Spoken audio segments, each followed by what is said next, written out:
pressuring Mickey, or you bring heroes that can invade the jungle. Enchantress too is to me is arguably one of the best position 5 jungle invaders, because at the point where you want to invade the jungle, the creeps are so powerful, and so you just run a creep up a high ground and it gives vision. Or even so she can run up high ground. She never dies. Exactly. Because of the heal, she can actually run up high grounds as well. And so you've like the point of having the creep for vision, then Enchantress as well, and you go on either of them. It's like either you get a creep or Enchantress, which is just a giant pain in the ass to kill. So, great hero at doing that. And you mentioned that Quikfa had never played Mars before. Has Mickey played Mars? Because that was something that he was doing during the DPC. Not this tournament yet. So they haven't picked Mars at all then? They have not picked Mars. This obviously could also be because Mars has been frequently banned. For sure. And they haven't, they just in general haven't prioritized Quikfa's hero first two. You know, I do think though, picking him heroes that double as both mid laners, like I'm sure mid laners and off laners, I'm sure Quikfa in the patch where he was actually playing mid dabbled into Mars, because this was a popular kind of cheesy mid pick for quite some time. Against pucks and stuff like that, especially. Yeah, exactly. The ranged like harasser heroes. Yeah, it's low armor. Yeah, Mars. So I think this is nice. Like, get him something that he's comfortable with, because as fast as he has learned the offlane, to be at a level where you're going to beat teams like TNC or Vici or these major teams, like, you need to be exceedingly comfortable on every hero. Yeah, now we need to figure out what Sumail is going to get up to. Playing a fair amount of Templar Assassin, but that's on TNC's side. Leshrak's banned out. He did play one Morphling, but I don't know if you want to force feed that. He played a Pugna. Don't want to. Oh yeah. I kind of don't want to see that. That seems like a pretty good Ember game to me. Okay, I'd like to see that. Yeah, that could definitely work out. We got Phoenix coming out for TNC, and I think this is their first Phoenix this tournament. Yeah, surprising. And there goes the Face of Void coming out for Mickey. Okay, so the Void pick makes me think that this is going to be a mid Lina, and they're just going to throw this against the TA because this Faceless Void Lina late game, it's really hard to think of anything that can beat it. It just, you chrono and the Lina does enough damage. I think Lina, you might be able to go into a practice lobby and verify this, but Lina might be like one of the top 5 highest damage cores in the late game, including all carries. Oh, when you're dishing out the damage and you got the 3 stacks of fair for a Fiery Soul, then yeah, you're golden. As long as nobody comes close, because you are still very, very squishy. And definitely would be a little worried about a TA blinking on top of you. Is it superior to an Invoker with Cataclysm? Because TNC are expecting there's still a mid laner potentially on the horizon for Liquid, because they ban out Death Prophet. The issue with the Invoker is just it gets so dumpstered by the TA that it would feel rough for the lane. But no, I think you're right. For the game, I mean, Invoker to buff up the Void as well with the Alacrity is amazing. Like, Alacrity plus the Cataclysm, it's a very nice combo. Is the Cold Snap Urn build just dead? Does no one do it anymore? I think people still do it a decent amount. I think we saw Miracle do that build. He did? Yeah, it's fine. It's worse than it was because of the Cold Snap nerfs, for sure. But I think it's more like Quas Wex was so OP for quite some time, and now it's a little more balanced. I'm trying to think of other Sumail heroes that you could slot in, because I'm with you. I think the Lina is a pretty good option. It's been one of Southeast Asia's go-to options whenever you have a Faceless Void to put damage into the Chrono. It's that and Leshrak. And Nothing to Say just gave a great clinic of the mid Lina, so might have inspired a couple of people. For sure. That being said, I think LGD is operating on another wavelength right now. That's fair to say. If anyone has the boldness to run Carry Axe twice. What does TNC need? Because we got a Beastmaster just banned by Team Liquid. They took a long time to think about that. We know that the DK can be flexed to both Bok and to Armel. What do we want to see? Yeah, TNC actually, I guess Armel's the TA, so I mean Gabby, of course. 10 seconds remaining. TNC is the type of team to just run like DK carry, you know? Yeah. It's like you can't trust any of their picks to be any position. I think Liquid's on the right track. I think that it's going to be looking for an offlaner hero. I think the Beast ban is just because it's like the single worst matchup for Faceless Void. You can't do anything about the boar. It's so sad. And then you eventually roar him, he can't do anything. And they ban out the Veno, so yeah. It's not popular right now, but I would be down for a Bach Pango. I think disarm against this team could be really irritating, especially as another way to protect the egg. TNC previously did really try to punish the Void lane. That's where they originally picked the Viper. Oh, okay, let's see. Axe. Okay, so they go for basically the only remaining damage over time that's not banned out in the Axe against the Void.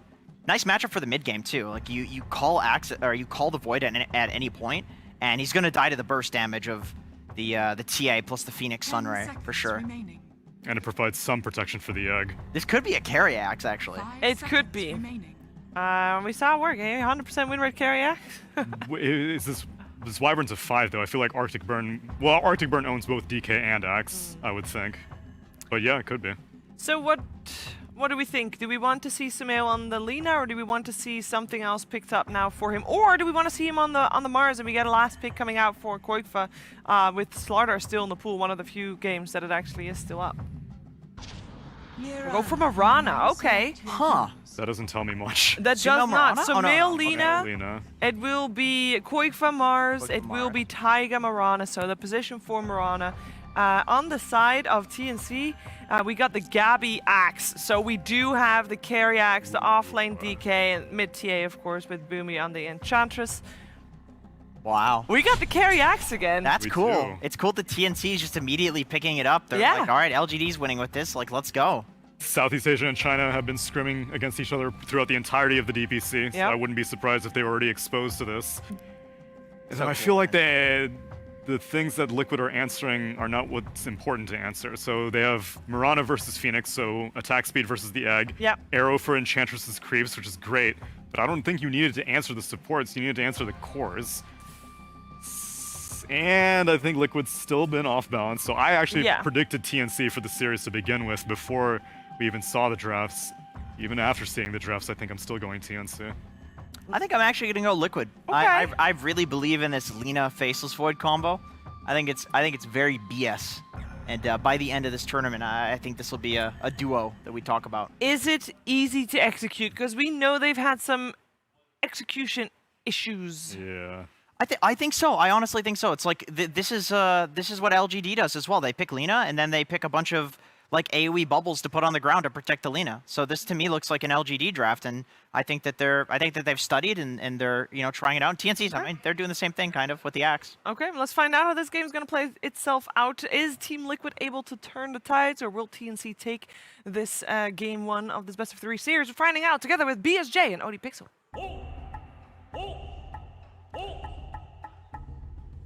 Thank you, Sheever. Fog decided to share a little bit. I have this OD Pixel pillow to myself now. Happy to be casting this series with you. I am actually super excited about this carry Axe. How you doing, Owen? I'm doing good, Brian. Yeah, always a fan of seeing the position 1 Axe, and especially when it's in the hands of some of these SEA teams. Gabby playing this safe lane Axe, you can expect he's going to pop off, and I really do think he will. I'm a little concerned for Liquid in this one. They've been having a rough time here at the LAN. TNC, of course, coming in with some fantastic victories. The 2-0 against Nigma, taking the game off Vici Gaming. Liquid's, the pressure really is on for them here. And well, we're going to see if they're going to be able to start to fix some of the problems they've been struggling with. As it's not going to be easy. TNC, with this sort of lineup, this master tier, Armel, TA, a lot of things for Liquid to be worried about this game. Yeah, and their backs are against the wall. This is do or die. They're going to have another series right after this, I believe. And if they do not pull it together now, they will be putting together their clothes in their suitcases and going on home. Well, we'll see what they can get going for them. I mean, looking at the 2 drafts, Brian, I mean, what's sort of standing out to you as particularly strong from both sides? Like, what are you liking strategically from these teams here? It's just a really hard Faceless Void game. I'm now complimenting TNC's draft in the sense that who do you chrono? TA with the refraction charges most likely going to have a blink dagger to be quite elusive, and then you have 2 really tanky cores. And if you're going to try to go in without the chronosphere, you got the instant stun from the DK, you got the low cooldown call from the Axe, BKB piercing. It's just going to be difficult to itemize and execute team fights for Mickey. But on the other hand, if he does manage to land that crucial chrono, they have a lot of damage to follow up from long range on the side of Liquid. No, that's for sure. They have got that team fight pretty much locked down here. The Curse, the Arena, the Chrono, lots of stuff to hold and contain the members of TNC, whilst the mid, such as Sumail, is going to be able to get that damage done. But we'll see how much sort of a start Sumail gets in this matchup. TA versus Lina in the mid lane. What do you expect to make of this one? Is this a lane where Sumail can suffer against the Armel TA? Yeah, I don't know what year this is. In the past, TA's done quite well against Lina. I'm yet to watch it this current patch, but I'm going to assume it's slightly in favor of TA, which is odd because they first rounded the Lina, assuming from a spectator standpoint that it would be a flex pick, and after they countered it with the TA, or at least I think it's a counter, they left it as is. So we're going to have to see. Sumail seems confident. I almost thought that was going to be a mid-Mirana for him, as he has done that in the past, but I don't think that does particularly well against TA either. Looking forward to seeing Taiga get that high priority last pick in the Mirana. I don't see that too often for a support. Yeah, what do you think it was about this game that made them want to get that Mirana in as the Final Four? Obviously, there is that supernova. They are going to have that strength of being able to hit the egg. Other than that, what sort of screams out that, you know, this game is a game for Liquid to go for the Mirana? Just because they already had the Lina, I have to assume it's not all about hitting that egg. It does help, but it wouldn't be the only reason they pick it. I'm going to go with the fight selection, the nature of the ultimate from Mirana as he does go down top. Let's just ignore that. He is almost level 2, but not quite early on enough to get those leap charges. But it's the ultimate from the Mirana, making sure that the Faceless Void and the Mars can get in range and position to cast their spells properly. Whoever gets the jump is going to come out on top, most likely. I see so far in the laning stage, nobody getting completely zoned out. We're seeing top lane, Quofa actually the one to get the most creep so far. He's having pretty much free farm as the Mars here, but Gabby, of course, no struggle soaking up the creeps as they do get pushed in underneath his tower. Mid lane, 15 for 2 against the 13 for 3. Sumail keeping it very close here to that the Armel's able to achieve. Of course, the big difference is going to come into play when we see how quickly both of the mids can flash farm the jungle at the same time. Already you see Tim's setting up the jungle here for Armel, getting those stacks going on TNC's side of the map. And the one difference is TA is the one that can farm Ancients, and Lina isn't necessarily. That's not her strong suit. Small camp's the big thing about this patch for mid. All these mids that can abuse that small camp as early as possible. You see Sumail considering it, but electing to go back to lane. That's why I was almost surprised it took this long for Lina to be popular. She's so efficient when it comes to these early game, and her limitation in the past was mana only. She top lane Gabby. Some good harassment here onto Quofa. Call into a few spins, and Quofa's got to be popping that salve probably here as Gabby showing that they're not afraid to play aggressive here. Gabby trying to see if he can cancel that salve, but Quofa able to stay hidden in the trees. Tiger, though, he's got to keep his distance. Looking towards the courier. One more leap forward. He will get it. He may just die for this, though, Tiger. The call comes into play. Tiger's going to lose his life for that. Liquid, they do get the 2 couriers, but they end up giving away another kill here to Gabby in the safe lane. Over in the river, Sumail sees that there's no further stun threat. Will manage to TP back towards the tower. All in all, some early kills here for the safe lane Axe. Yeah, there's not many safe lane duos that I think would do well against Mars plus any ranged right-clicker like the Mirana, but Enchantress is one of the strongest laning 5s, and she can also stay out of lane a lot, and Axe is perfectly sufficient on his own since he normally is an off-laner, and that means he's going to have a nice little level advantage, and overall, just going for that rushed ring of health on any carry ever just feels fantastic, and it's almost surprising just as much as the Lina mid that Axe has waited this long to be a carry with that new Agshard build. People just wait for it to get nerfed, you know, before they're like, okay, that means it's the real deal, time to consider this, and the hard carry role. And it just fits so much more this patch than last because the mid lane is so much more carry-esque itself. So you can afford to have more of a semi-carry one that doesn't have to bear the entire brunt of the carrier load, you know, 40 minutes into the game.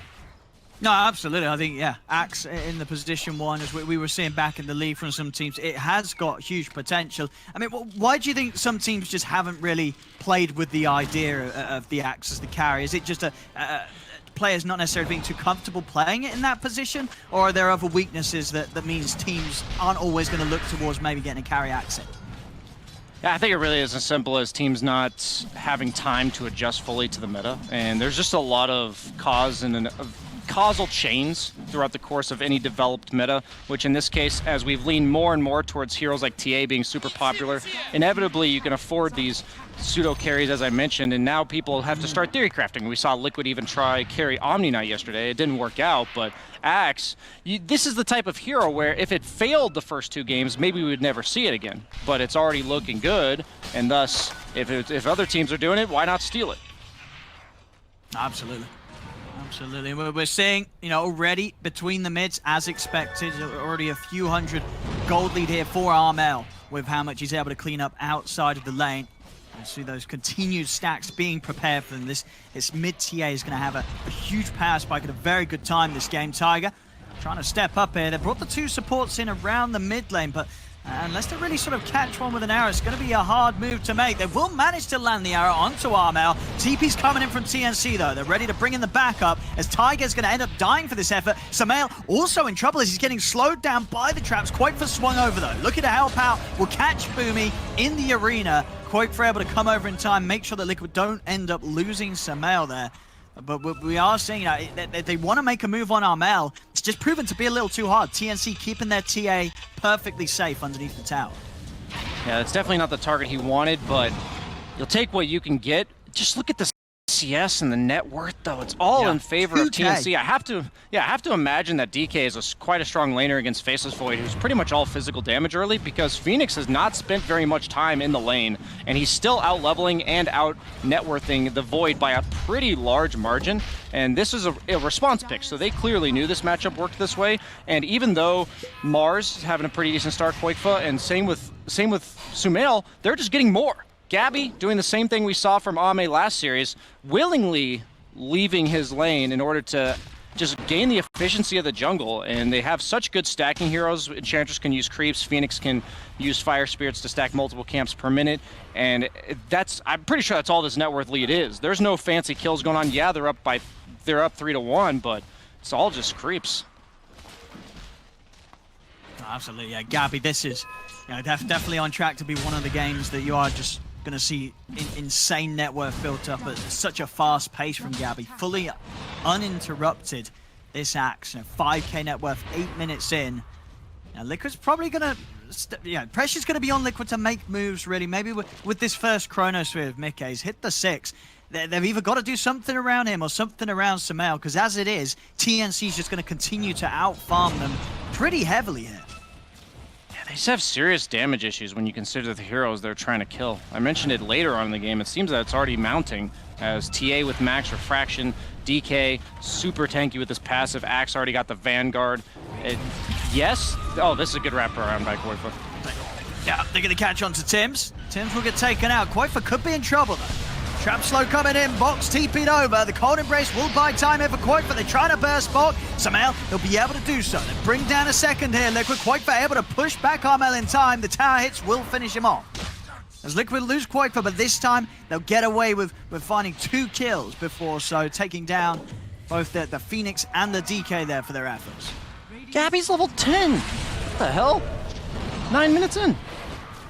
I mean, he's just out. He's having the time of his life, Gabby. I don't think he'd be farming any faster here. They will look to punish him with the Chrono. He's pretty tanky, though. Well, with the Vanguard, 4 heroes having a go at Gabby here. They will finally get him. Takes a lot. They do kill him off, and they absolutely needed to, as you were pointing out, just how good of a start Gabby is having. Liquid will finally be able to slow him down a little bit, take him off the map for 30 seconds. Yeah, I guess he's just got strongman syndrome. Maybe it's the... just feeling himself after having such a good early game. You're level 10, and he's thinking the same thing I'm. He's like, holy crap, I'm level 10 and 9 minutes 10. In. Let's get him. Yeah. Armel is pressuring bottom tower. They are going to need a lot of resources to get any little moves done on the map from Liquid, so anytime that they are going to 3 or 4 man gank a core like you see there, it is really important that TNC attempts to make something happen elsewhere, and we should expect that constantly throughout the game. As long as Liquid can keep up these moves, I like their late game better. It's just a matter of how many times that Axe is going to die, because every time he's not dying, he will be gaining the net worth lead on you. Yeah, for sure. You're not going to be able to hit creeps as fast as Gabby. And we see Mickey with the build as well. Looks to be no Maelstrom in the build-up, just straight for the S and Y. I mean, what sort of determines which way you're going to go with a Void build? You know, this game, the S and Y, whereas obviously, I think last time around, obviously, the Void, the Maelstrom into the S and Y. When do you go for the Maelstrom? When do you skip it, Brian? It's when you feel like you're going to die if you go for that Maelstrom. I have to imagine he's thinking this DK Blink's coming out soon. The Axe is a threat enough as is, and teamfights are just hard for him to execute because they have so much damage at this stage in the game that the only way you farm faster with an S&Y than you do with a Maelstrom is when you're expecting to die if you go Maelstrom. So that's the only reasoning I can come up with. He certainly needed an S&Y this game against the call. It's the go-to item for all carries, no matter what role the Axe is in. But you would always hope to delay it. It does speak to the situation that Liquid finds themselves in, that he is going for this item build. It doesn't feel terrible, but you're definitely not excited about it if you're a carry player. See mid lane TNC really put it on the pressure here with the Elder Dragon form, but Liquid will respond. Quakefer TPing over, TNC immediately backing off. Quakefer maybe seeing if he can get a grab with the arena here, but doesn't want to go for these two. May have been able to catch Boomy, but obviously not one of the big targets that the Liquid kind of need to be killing here. As TNC able to quickly split back up, box in the jungle, Gabby's working on top, and even down bottom, Tim's able to pick up some action, some levels here. He's now hit the 6. Armel still, focusing through the Ancients. He's just a Mithril Hammer away from having the Deso. They're still going to hit these very fast item timings, TNC. Liquid, they really need to find some kills, and they're going to try now with this smoke.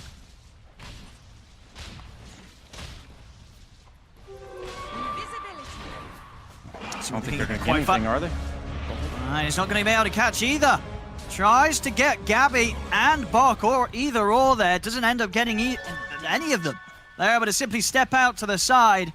And that's a smoke and an arena down the drain there from Liquid. Nothing to be found with it. And TNC will continue to happily farm away across the map. Yeah, they have all this control and all these ultimates that they want to use on the side of Liquid, and you can just tell by that gank alone how awkward it is and how none of these targets look like the prime meat that you're hunting for. This is just crazy. You can feel it when you look at these ganks, when you look at the map. TNC's always spread out more. They're higher level across the board. Gabby, despite the death, is still getting almost 1 level per minute in this game. And he's going to have the same problem that Ame had last game, where he's going to get the Manta, and he's not going to have enough time in the game to get the Shard yet. So he will be completing the Blink most likely beforehand. And the Chip Vest, this is when you know Gaben's just on your side if you're playing Axe carry and you get Chip Vest. It's kind of like when you see the mid laners get those fairy trinkets. It's the equivalent. Oh, absolutely. Yeah, Gabby's just going to continuously be at full HP here, and the neutral creep's not standing a chance. As, you can really see how well it's going for Gabby when he's as close as he is to the farm of Armel. Over towards the mid, they'll blow the combo onto Bok, but it's not enough, even with the Laguna Blade. Bok's able to walk it off it. TNC not letting anybody go down. I mean, 4-4, the kill's relatively low this game, and of course, in that sort of a matchup where one team's able to hit the creeps that much more, you got to favor that side. 3k lead TNC. Armel's got the full Deso done now. So he himself, he's going to be even more proactive at getting involved when Liquid do try and bring the action to him. And he's going to hit damn hard. Yeah, I saw EG with the Wyvern Void, as we might be seeing something bottom. Not going to make sure we miss this. Mickey? Okay. So I saw EG pull out the Wyvern Void safe lane duo, and it just screams damage problems for a really long time. And the minute that TNC saw this, their next 2 picks were just DK offlane, Axe carry. And I just really like the game plan that TNC's constructed. And moving forward, I don't think Liquid's out of it by any means, but it just seems so much more straightforward for TNC to execute their game plan. And Liquid's going to be the ones that really have to think outside the box, make some fancy maneuvers, and here we see them smoking again. You can tell they have a sense of urgency. They know they need to get something done. Sumail working on a BKB, but don't really have any damage items other than that Spirit Vessel coming out on Taiga, and that can be pretty crucial against the heal from the Enchantress as well as the Phoenix with these beefy strength cores. Let's see what they can grab. Do they want to make the jump on Bok? Mickey show himself here by the tower. TNC have got Boomy and Bok ready here for this fight. Gabby also relatively close. And I mean, yeah, even with that time spent here to try and set up Liquid, they're still not able to confidently find a way to jump and start action onto TNC. Now TNC, they're ready to make the jump themselves. They get themselves straight over to Mickey. Mickey is gonna get held in position here. They're trying to heal him up with the cold embrace, but honestly, if anything, that just gave time for Gabby to walk and get the call off. They will get the curse down onto Boom. It will cost the life of the Enchantress, but that's the Void gone there. Maybe he was dead either way, but cold embracing him like that, Gabby's able to step up, keep him just chain stunned. Liquid, they're still going to try and get the fight going as they jump in onto Gabby. Laguna Blade as well, but Gabby's been healed up by the Sunray. They move over to Sumail, again trying to save him with the cold embrace, but they've got too much damage to go through it. They smash his life to pieces through the ice. It's 4 dead on Liquid, as they just can't do anything here. TNC in their element. They've had the perfect start. And Gabby, he's ready to rock and roll. 4-1-2 after those kills. Pretty much has the Blink Dagger done. It's not looking great here for Liquid, Brian. They're having another rough game already at just 16 minutes in. Yeah, you can see why Taiga rushed that Spirit Vessel. And the problem is he has no charges. That could have been the difference between bringing Gabby down there, as he was sitting underneath 500 HP, taking damage and healing right through it the entire time. So, oh man, it's just not going to get easier. You have to get 1 kill first. They're all so tanky, even the supports. Now TA has an Aegis, and the problem here is that you have the Cold Embrace from Wyvern, but you have the pure damage from the Impetus from Enchantress, you have all the spells from Phoenix, you have the Axe Shard that's going to be coming out, which is also pure damage, you have the Side Blades if they're hitting another target, which is pure damage. He was full to zeroed while Cold Embraced, Mickey. Yeah, it's feeling like in these fights that Insane might have to hold back on using the Cold Embrace. I feel it's sort of doing them more harm than good. Just sort of disabling his teammates. The heal is just not strong enough at this stage. Of course, with just the 1 point in it, it's just not going to cut it in the chaos and as you said, the damage types that TNC is able to throw out in these team fights. Yeah, I was thinking of like a play on words with the way this axe is getting to be played. I think of like Terror Axe, you know, instead of Terror Blade, you have Terror Axe. You're just sending illusions down lanes and clearing them, and it's just so efficient. Like, the whole map control aspect of Dota is that they shouldn't be able to be in all 3 lanes, but because of how easy and quickly Axe as well as TA clear the lanes, and now that TA has the Aegis and Axe is one of the most survivable carries in the game right now at this stage in the game, it's just so easy for them to have all 3 lanes pushed in, and you can see they're just ignoring mid lane because no one on Liquid is comfortable enough to enter the river. I mean, and real talk, Brian, you know, with this sort of carry axe coming into play, when do you think the players will catch on to getting the Octarine after the Manta, Brian? Let's go. That is the build that I did in that one party queue game, and it did carry us when it was 60+ minutes into the game. It's a nice 6th uptime item. on Manta. It's a nice 6th item. I don't think it's viable this early because the BKBs and the ACs, it's just too much value because you get so much tankiness and the attack speed aura for yourself and your illusions. It's just so much free damage because you usually only factor in the physical damage, but the pure damage from spins, it's just like Spectre.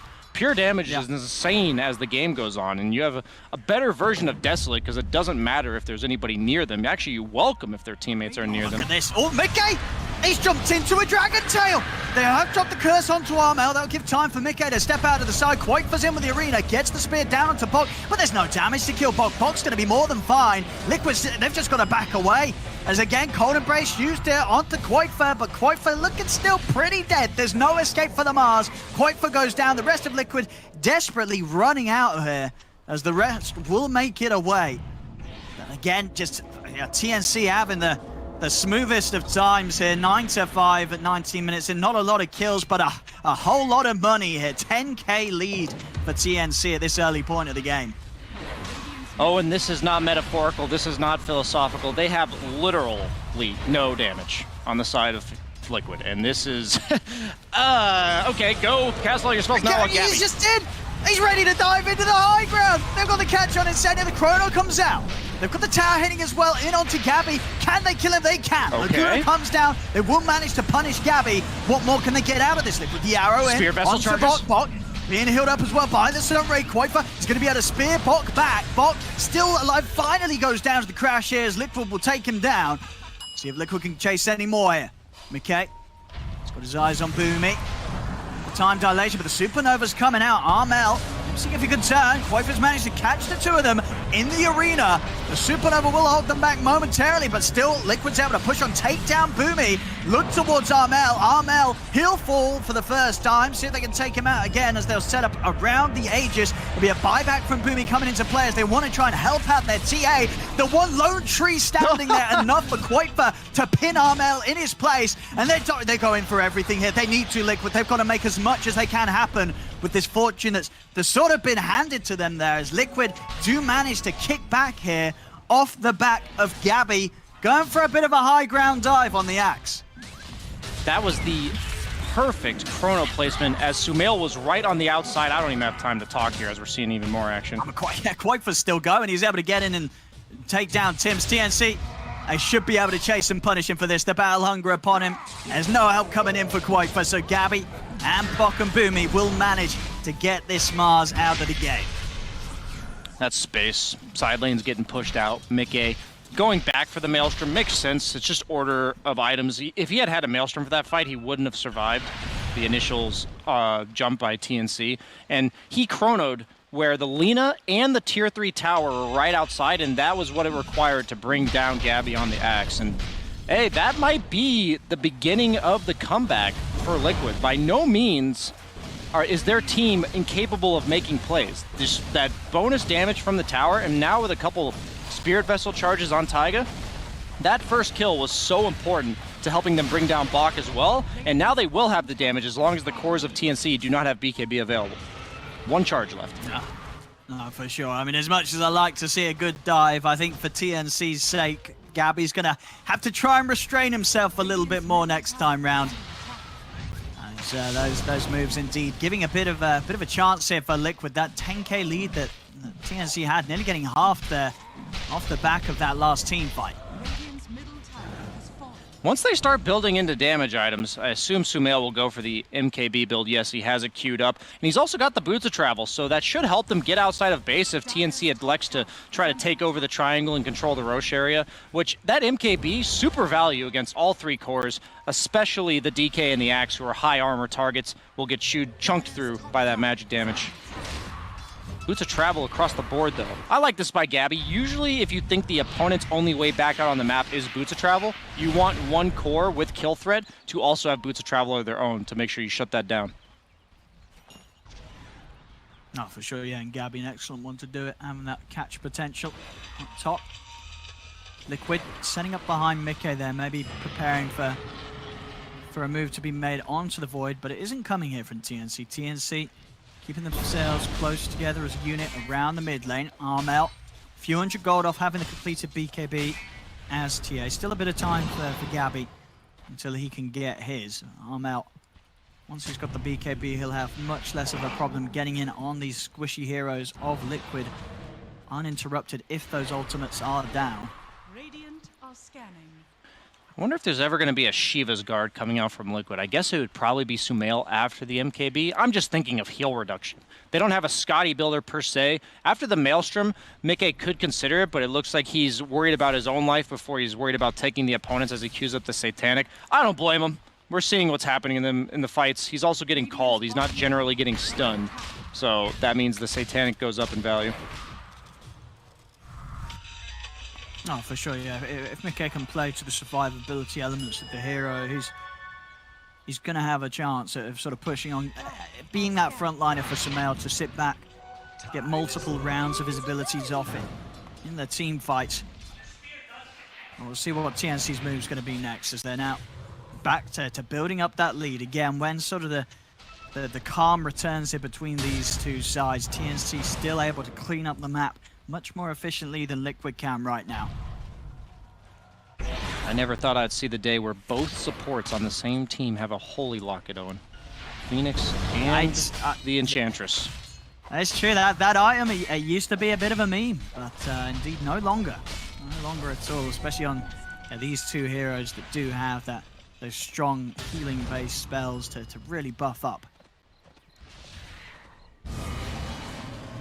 Yeah, the fact that you can give the charges to someone else just makes it that much more insane, because the guy that you don't want to focus these heal supports in the back because they're also so beefy themselves. So your goal would be to put it all on one guy, but then they're also able to put all their heals on one guy.